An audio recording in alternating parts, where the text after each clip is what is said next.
All right, I will call the meeting to order at 4:25. Thank you for putting up with my delay. I was caught in another meeting until just a few minutes ago.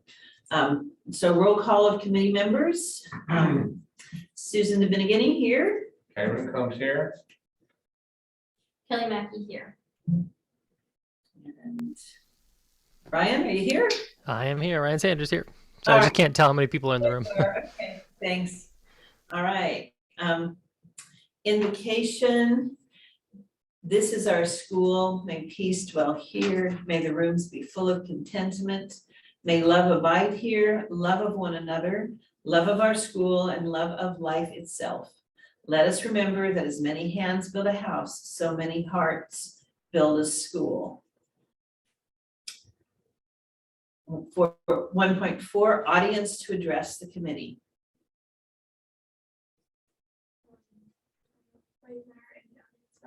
All right, then with that, agenda modifications.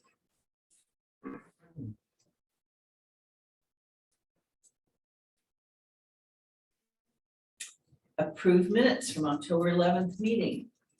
I'll motion to approve the minutes. Erin has moved to approve the minutes. Do we have a second? I'll second that. Motion and a second to approve the minutes. What do I call roll call vote? That's what we need to do. So I'll go first. Go ahead, Cameron comes aye. Kelly Mackey, aye. Ryan. Ryan Sanders. Thank you, and Susan DeBeneginning, aye. Okay. Do we need to approve the teleconference thing? I guess that's our. It's stated. Okay, needs to be stated. We are still using teleconference due to the state of emergency. All right. 2.1 Charter Impact Monthly Reports. Over to you, Jim. I'll take over the screen.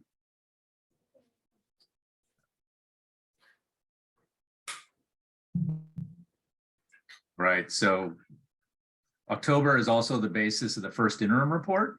I know we just finished this a few minutes ago, but you're checking in every month, and so first interim is the first check-in really for the authorizer and the state. And so this is pretty similar to what we talked about last month. I think the three main changes are, after last month, we met and discussed correcting the assumptions. And so there was a shift from last year to this year where there's less dependency on outside consultants and more in-house staff. And so that's why there's that shift. It's partially offsetting. The state has authorized using a slightly higher LCFF rate, about 0.5 point. So that's included in this model help. And then there's a little bit of a lower assumption for ADA. We're looking at about what's that says 249. I don't think that's right. I think it's 246. I typoed that. A little bit lower assumption in ADA, but fortunately there's that 0.5 percentage point increase authorized for this year's funding. So not a lot of change from September to October model, which in that sense, that's favorable. We might want to see better overall, but we like to see at least consistency unless we authorize a change. Overall, it looks like it's close to 4 million. It's not quite 4 million in expenses. I'm just using that because it's easier to quantify that way. That's not a terrible number, but that's more of an enrollment 300 number. And I know that's kind of a goal for the school, but that's just sort of a, just keeping that in mind. That at that near 4 million level of expense, there's extra money this year, but ideally that would be an enrollment 300 in order to balance out at that. This year includes we're still waiting on the official announcement of the hold harmless funding. That won't come probably until P1 winter. That's really the basis of the surplus. So the current year plus the one-time funds supporting it is about break even. And then the gain is that recognition of the hold harmless from last year, 431,000. And cash, while I talk, gloom about cash outlook, October 31st is unusually high because one of the repayments that was going to happen by the 31st got delayed. Cash was artificially high on the 31st, which is nice. And then there was a little bit of favorability in timing. And so it picked up at the 31st, but it's already on its way downward. 31st was a late collection. So September 30th, December 31st, those quarters are kind of peak moments, but there's a delay in the school receiving it. So October was a peak cash time for the school. And so now we're in the decline until we get to the end of January. Jim, when you say 300 for the budget, about 4 million, is that ADA or is that enrollment? Enrollment. Okay, all right. Yeah, much better than ADA. Yeah, I got a little nervous there, so, okay. Yeah, and again, rounding them, we're in that range, and that is kind of a, an initial budget number is always like, what would it look like? So the model looks like ADA 246, kind of what we're looking at right now. You can see we're around 11,000 per ADA.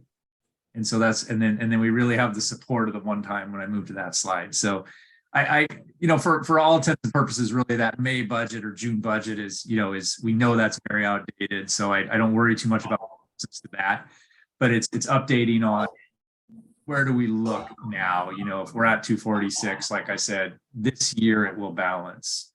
But next year wouldn't carry a 4 million operating budget at that level because we won't have the carryover revenue we have this year. This really highlights that we're about, the hold harmless essentially is creating a surplus this year to recover the fact that it wasn't included in last year, got deferred to this year. So it's kind of a surplus this year. You still have 500 plus in one-time funds to balance the operations this year.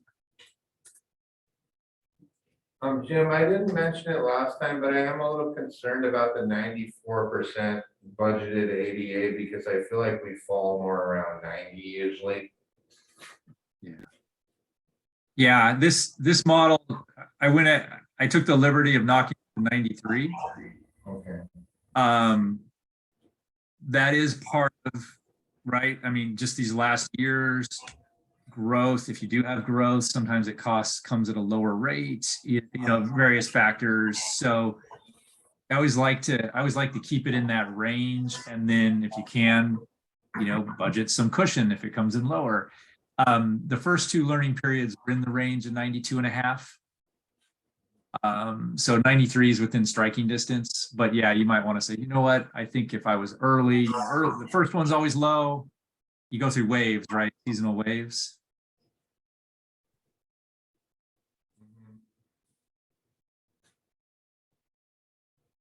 So you couldn't put more, if you needed to, you could put more one-time funds again in this year, but that's just going to cost next year. So right now it's just assuming what would it take to break even without hold harmless. Ultimately, it'll be the council's decision. But coming into this year, the presumption was that hold harmless wasn't last year and we balanced this year. So it's being modeled in that way. There would still be 126 remaining. And then assuming that about 90 a year in the new funds, 95, 100 in new funds.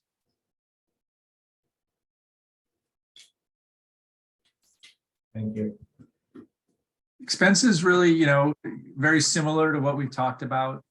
I am already including a half-time administrative role that's not in place. So the forward is a little higher, than what you're realizing right now, but I wanted to have it in there to show, it sounds like that's a necessity and show the impact if that came in a little higher. You can see there's a big reduction in sub-agreement. So in prior multiple years, there was a movement from mostly staff to mostly consulting, now back towards mostly staff. And so the budget came in and pulled outside party consulting. And so we've been able to reduce that cost. So we'd expect to see the increase in staffing costs. So that offsets that component, but there's still going to be more cost in staffing with, there's a lot of hourly support, understandable, everyone's experiencing that, but we're going to see still some upward trend there. So I think all combined, it's in the range of sub-agreements maybe covering half of the increase. There's still another, 150 or so in this model. Call 75 of that, my placeholder. So it's probably looking 75 higher than budget plus 75 for a placeholder I have in there. The non-staffing expenses are still assumed to operate at budget. There's no real significant variance there. Those variances are just kind of enrollment based or other cost based. You can see where they're moving around about $10,000, pretty insignificant in a $4 million budget. Are there any questions about expense trends?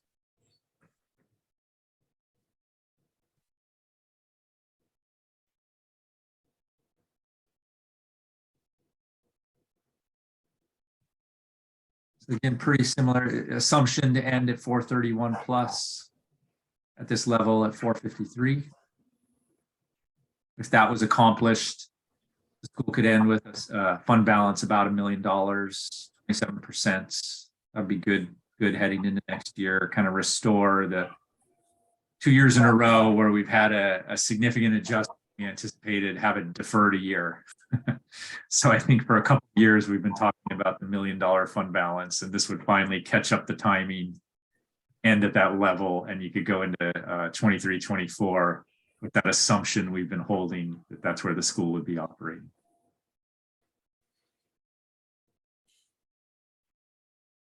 I think I mentioned the October, had a bit of a spike. 130,000 wasn't taken back. That was going to be taken back by the end of October, so that was transferred in November. Cash is a little more favorable than last time we looked at it, but it's all you can see at the budget level, right? It dips to negative. So fortunately, there's enough cash stability to not dip to negative at end of month, but the real challenge is the 10th and the 20th, kind of the approximate payroll date. Most of the cash inflow happens like the 25th. And so they're all ending dates that are graphed. We're ending stronger than we are mid-month. So there's more cash risk in November through February than the chart really shows. Cam produced 2 different options in potential factoring of receivables for January and February. One in the range of 150,000 and the other in the range of 260,000. Those aren't included here. Obviously, they would strengthen the cash balance, but more important than this month, they would strengthen the mid-month. So it'd make the end of month look a lot stronger and look like, why did we do this? But it's that mid-month rest time that would stabilize that. Good news too, though, with the AR projection, what I like is I see June and I see the projected June finally above the red dotted line.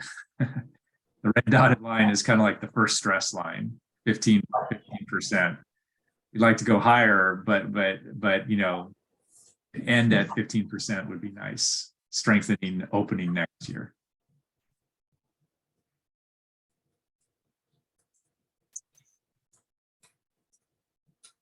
Are there any questions about the October update?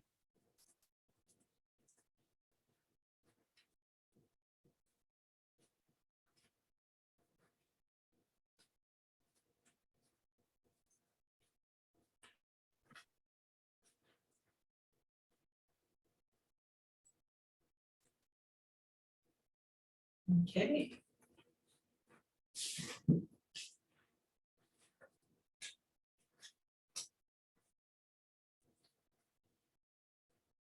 Okay, any questions for Jim as far as financial reports go?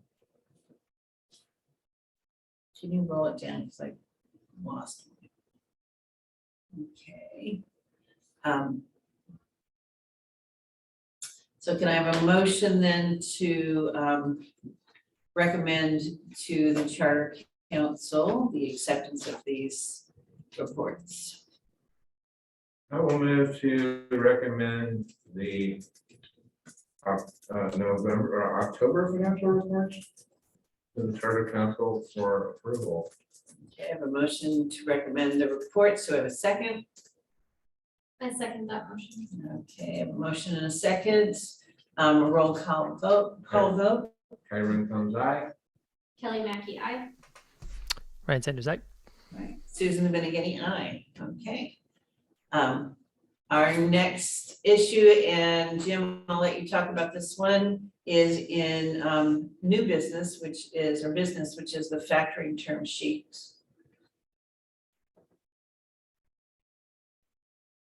Yeah, so that's actually that's the existing outstanding right now. Yeah. So for consideration, I'm nervous, as I disclosed. Obviously, it's the council's decision, obtaining cash costs cash. But I'm nervous enough about mid-month balances to be, requesting CAM quote options to obtain cash through the second quarter. And so, especially because the money is going to CAM, it slows down the receipt a little longer too, because then the county, the funds are in treasury, the county issues the check, processes the check, and then they're sending it to CAM, and then CAM wires the funds. But you're looking at collecting the funding towards the end of the month. And so you're really looking at both payrolls, assuming on meeting both payrolls without having received last month's funding award. And so there is some improved cash flow in the model. There's definitely, there's definitely times where you'll beat it, but I'm not comfortable coming and saying we're gonna, just defer everything and balance and be okay. So the original option I suggested to CAM was EPA was quarterly, it was around $150,000. What would that cost the school? So that would be obtaining cash after the council approves and then repaying approximately the end of January. So it'd be about 2 months there at the 2.49% discount. They also said, hey, is 150 enough? What would it look, we can quote you an additional amount. So then they also quoted, I believe it was 260 total. So it would be the 150 through January, and then an additional 110 into the next month. So if January were a stressor. So those are the two considerations. I don't have a magic answer. I guess I would say if you're aware of any large outflows, now would be the time to bring them up so that we make sure we're modeling a non-reoccurring outflow. So 150 at a cost, we'll call it 4,000. 260 at a cost about 8,000.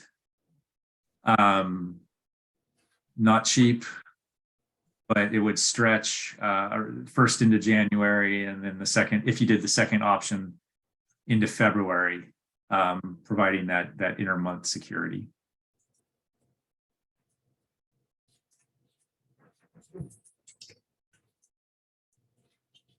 Any questions for Jim about this or recommendations? So it's a cost of about 4,000 for the 150, and then you said about 8,000 for the 260. For the full amount. Full amount. 8,000. Yeah, it's 1 month longer, so it's a slightly higher discount. About 1%, 1.3.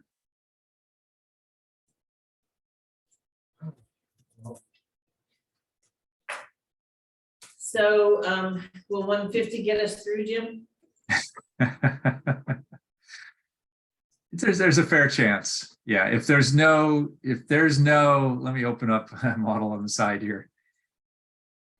If there's no large item, big ticket items, like I don't see any big ticket items, but you know, I don't always know them. I think the 150 would, but and you know, you could say 150 plus I'm prepared to defer AP if I have to. I don't think you'll have to, but we don't know, right? Right, so That's- later on the agenda, we have the salary increases for teachers. I'm figuring that will cost us about 40,000. Is that significant? To the- That would be stretched out over the rest of the year. Yeah. Given So that it's stretched out, it would be okay. we'll have a lump because we need to catch up because this is November and we've told teachers we'll go back to September 1st and give them from that date when we first, so there'll be a lump this month. That'll be like 4 months worth of salaries or something like that, and then it'll be stretched out for the rest of the year. So the difference between the 150, let's see, the 150 would repay in January.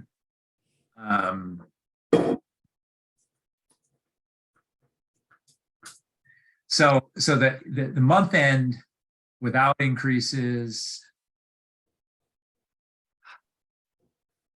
I feel stressed in February.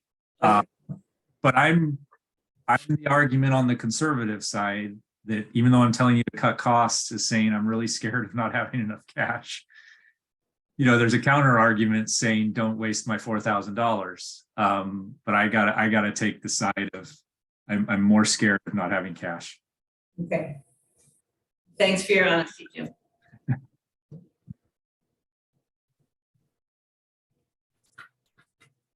Any other question or discussion? Well, the way I think is I would do the 260. Better safe than sorry.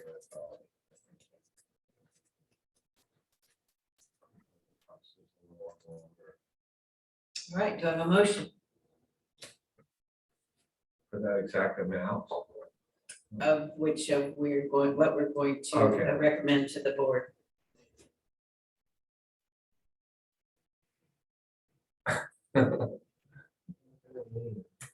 You're talking, Steve. Yeah. You're the one I asking for motion it. twice already. All right.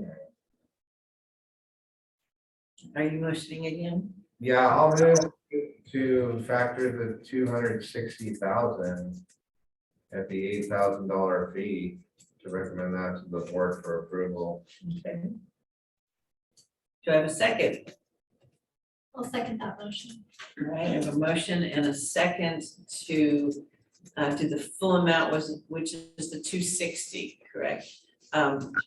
For the receivable, the CAM funding.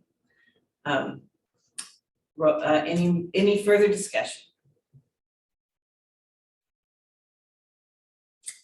All right, roll call vote. Kelly Mackey, aye. Ryan Sanders, I. Susan Dominican, aye. All right, the motion passes.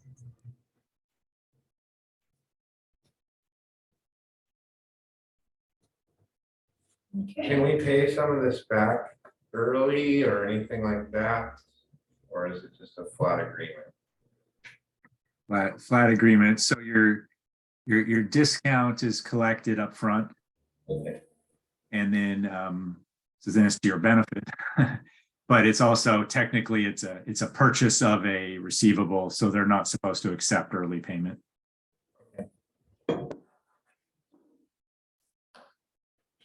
Okay, so on to line of credit options.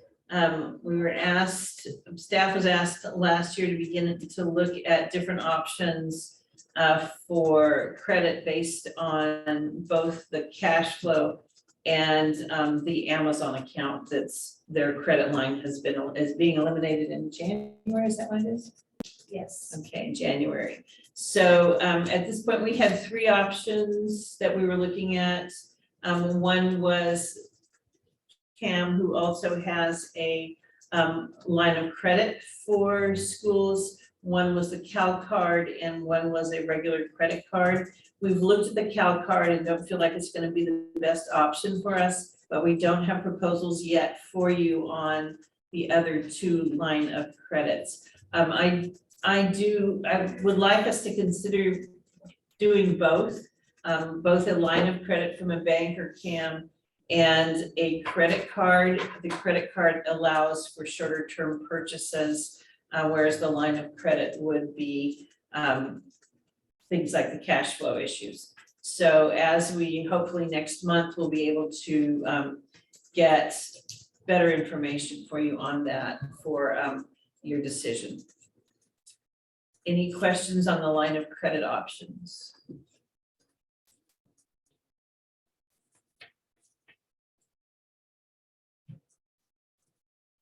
Okay, counted to 5, so I will continue. The certificated pay scales, 3.3.1. So we brought this before and discussed it briefly in August, I believe it was. And this, of course, we had a minimum wage increase this year, and our 10-month teacher salary scale starts at that minimum wage for white collar minimum wage. This is in line with what Chico Unified does. So we, of course, needed to increase the pay scale to accommodate that change, which is happening in January, or must happen by January.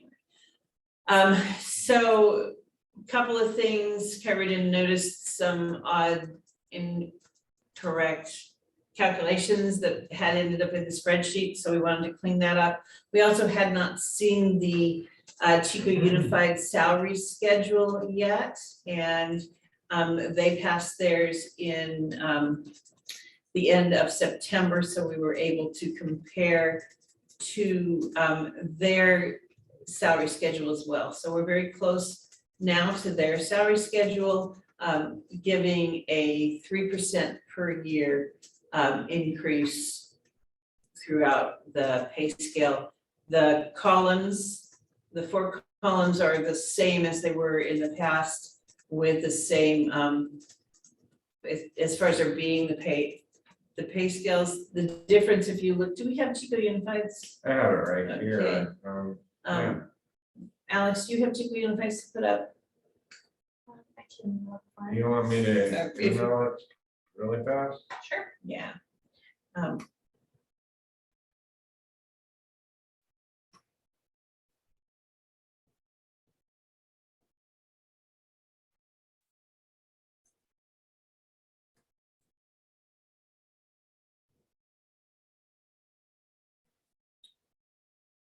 Okay, thanks, Steve.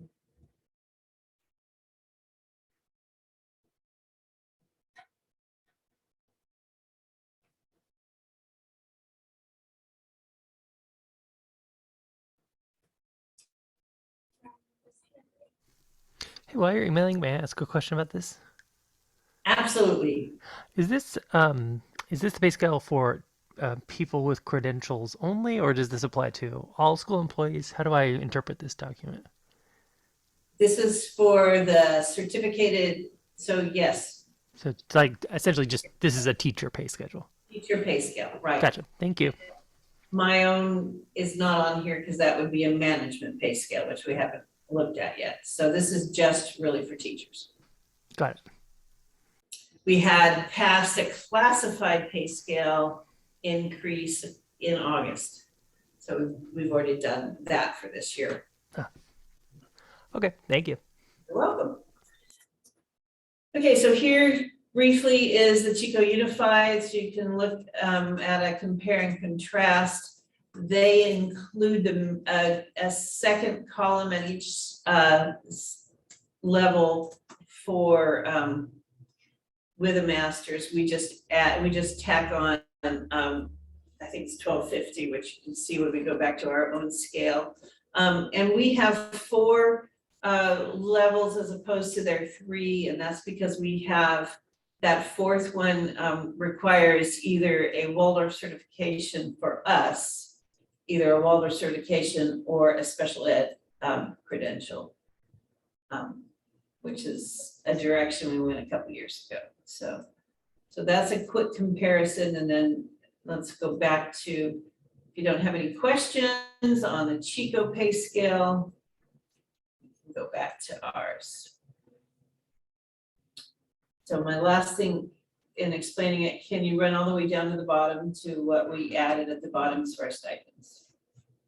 Okay, so we have traditionally paid, since 2016, paid special stipends. You see the master stipend. If somebody takes on the faculty co-chair position, there's a stipend for that. The testing coordinator has a stipend.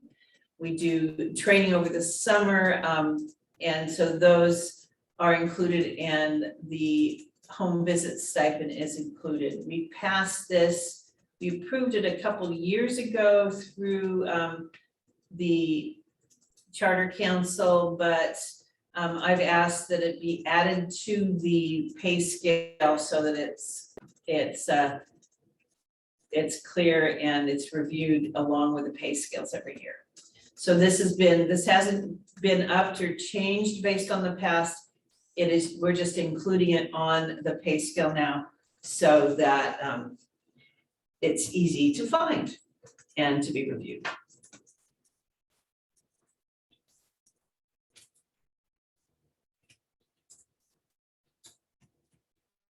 Stipends paid per year.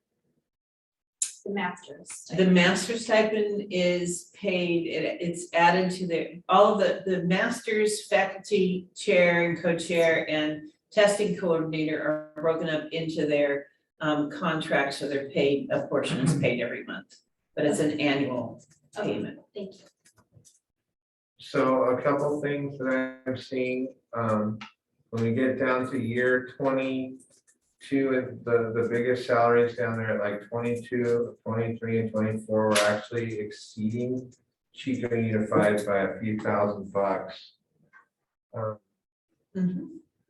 I would almost like to cap it out at, 20 or 21 years. I don't know who on our payroll, et cetera, is at that. So I don't want to devastate any employees, but I don't see why we should exceed, them in that. So you would say year 21 would be our last year of raises? Well, 21's at 99,000, maybe at 23 to 24. Yeah, 21, we're about 3,000 up from them. Mhm.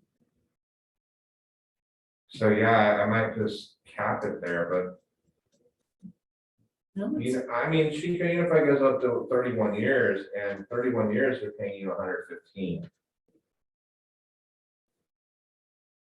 So let me look at this a little closer. I'm trying to see if Alex, can you scroll up to the so I can see the top of the right column? Thank you very much.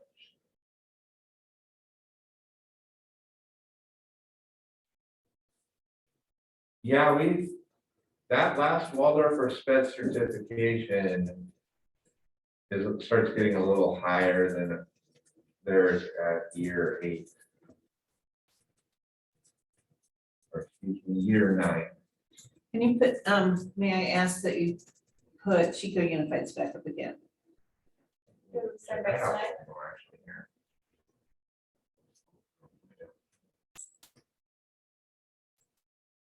So year 10 is 74 there. What's year 10 on ours for that? Like year 10 is 74,009, and year 10 on ours is 74. So that's where we start to exceed them. whereas the other columns, we don't exceed them. Do you have an idea of how many employees what we're talking about applies to? Currently 17. 17 are in that sped column? Oh, in that last column? Yeah. I don't, let me look. Hold on. Of course, our goal, Ryan, would to be have the majority of teachers in that column because it's a Waldorf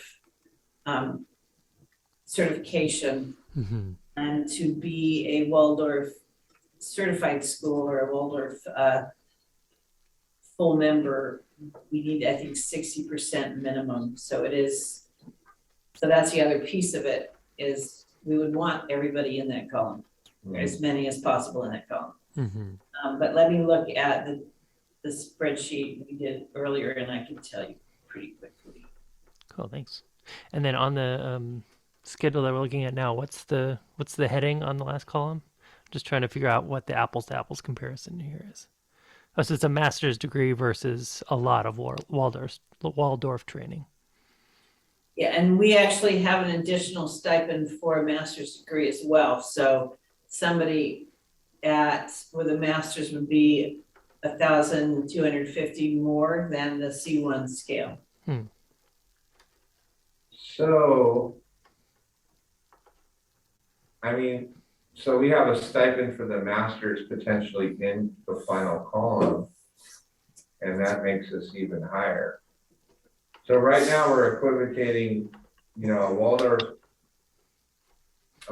certificate with the same amount of additional units, like about 30 extra additional units out of the, it caps on 75 units plus that. Yeah, I don't know. I don't like the stipend for the master's degree then on top of that. The reason why I ask how many employees this applies to is it feels like the answer is not very many, especially considering you're talking about 10-year SPED certified employees. So yeah, if 60% of your workforce were at a higher rate, maybe that would be concerning. But I imagine you're going to tell me very few are 10-year employees with this certification. So represents little financial risk and a great PR about how you pay better. I don't know exactly, like Susan's looking it up, but I can think of potentially, half a dozen that could fit in there. You know? How Off the many top of your people have head, the dear? masters? And no, how many people have the Waldorf certification? I'm just looking at 5. Okay, Okay. And are any of them 10-year employees? they're all 10 They're all years. They're all 10 years. 10 years. Okay. Yeah, so there'll be 5. Okay. So we're talking a difference of $10,000 to $15,000 total across the whole workforce. Yeah, at this point, yeah. What about the master's stipends for those employees? Because I know some of them have Waldorf master's degrees. Yeah, a number of the employees have both a Waldorf certification and a master's degree. We have, I think, 2 or 3 of those. So.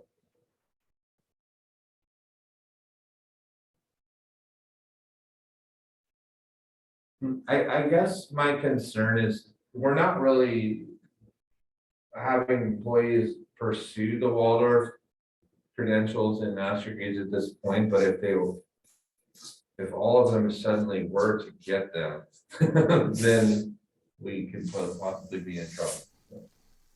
It doesn't happen suddenly. Okay.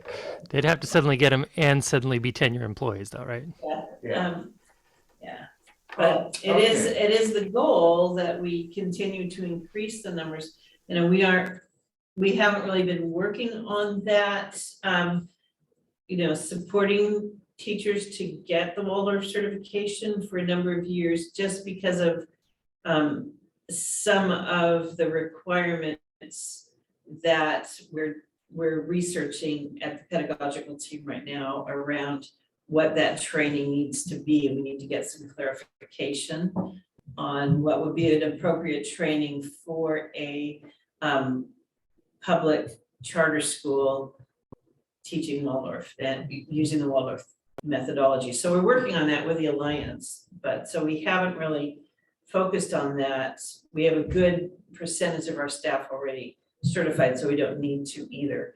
But eventually we will be hoping to increase the number of teachers who are in that, but that's at minimum 2 years out. So is that a decision we need to address tonight, or is it something we can, I would want to take some time to talk to faculty about that before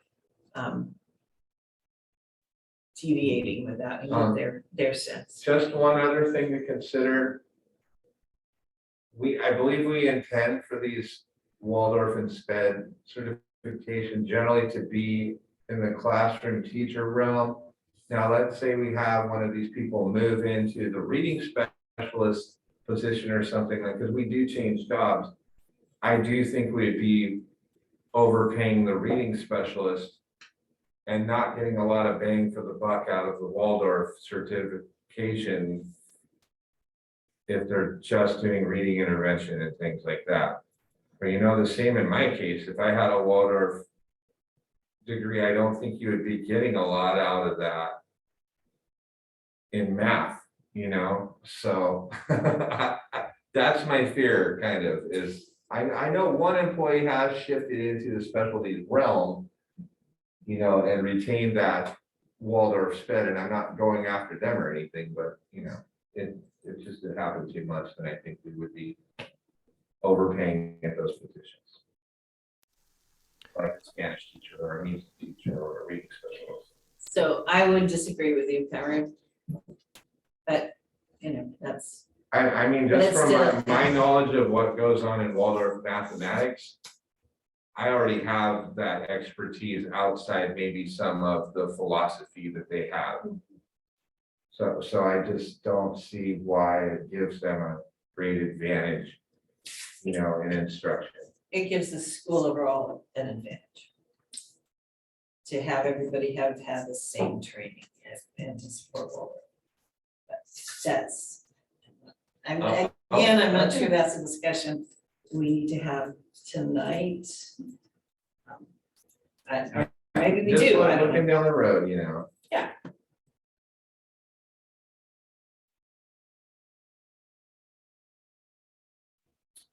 But other than that, I will say, you know, one of our employees sent out the Chico Unified Pay Scale a while ago, and I looked at it and I'm just like, well, we're almost there.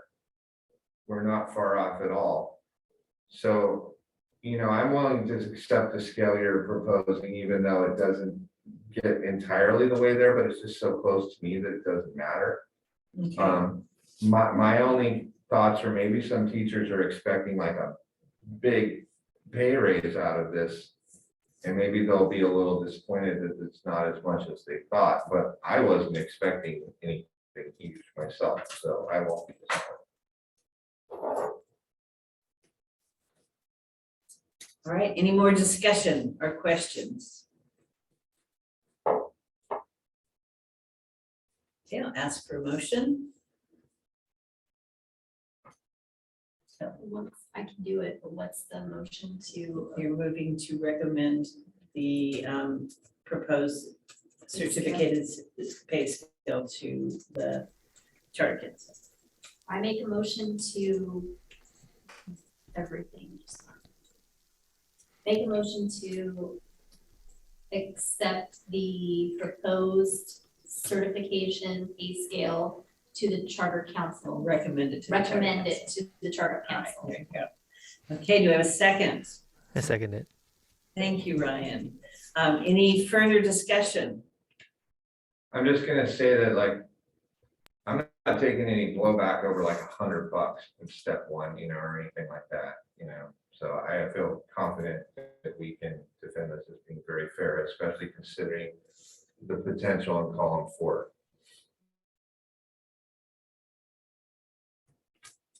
Okay, any other questions or comments? Okay, roll call vote. Karen comes back. Kelly Mackey, aye. Ryan Sanders, aye. Susan Dominican, aye. All right, executive director's report. I just have 2 items. We currently have an empty position in, for the chair for the board representation. That will go to the Charter Council to ask them to appoint a new finance chair next week. So that will be a discussion there, and hopefully we'll be able to get that done. So I don't have to run this meeting next time. The next item is a little bit more as concerning to me also.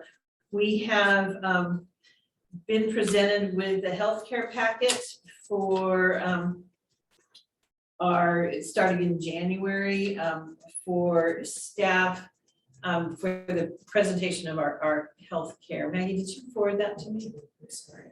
Okay, can you forward it to Alex, please? Yes.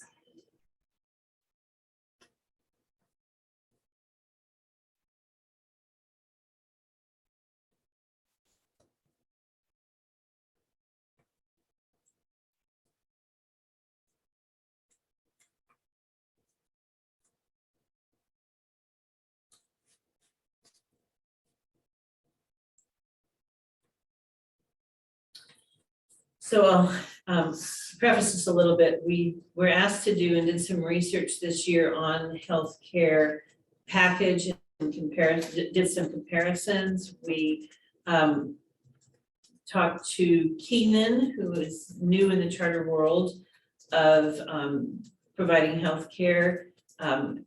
They declined to offer us a package because we have too few people involved in our involved using the healthcare packet.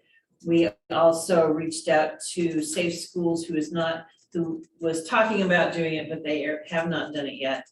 And then we looked at the Butte County Office of Education, or the package that they have, which was more expensive and basically equivalent in what it offered.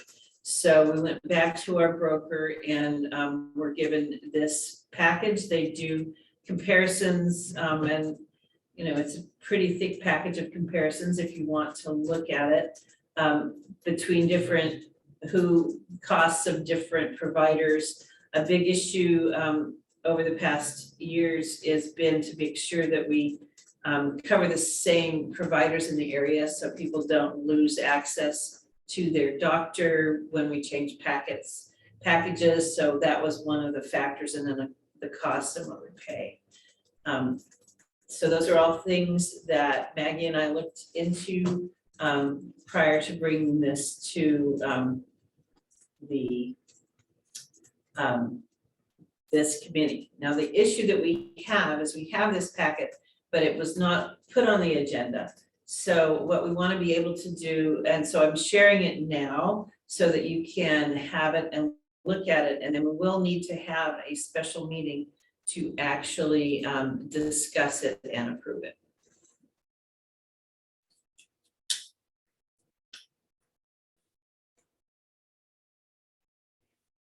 So.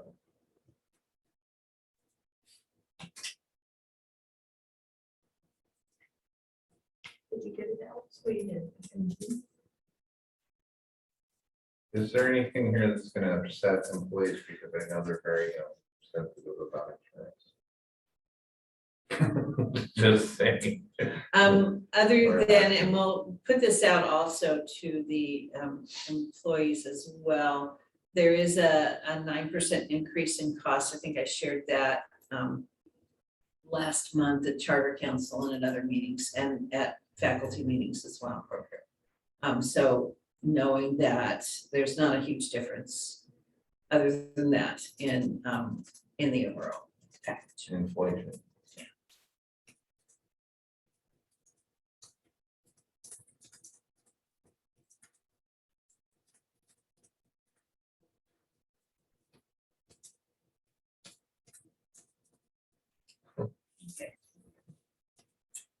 All right, so I'm gonna ask Alex to put out a, see if we can get a special meeting done, so we can get this, might be Tuesday before the other meeting.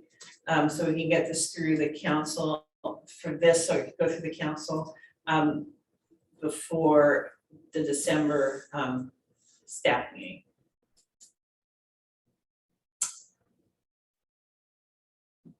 Before the next charter council meeting, is that what you're saying? Yeah. Okay, which is next week. Which is next week, so we need to have it like Monday or Tuesday. I don't think we can get it done. Not a problem, I could do 4:15 again. Okay. Yeah. that's fine. All right, so that was what I wanted to share today as far as for the executive director's report. So we just begin to take a look at it. No action can be taken tonight. All right, that's my report. Any questions?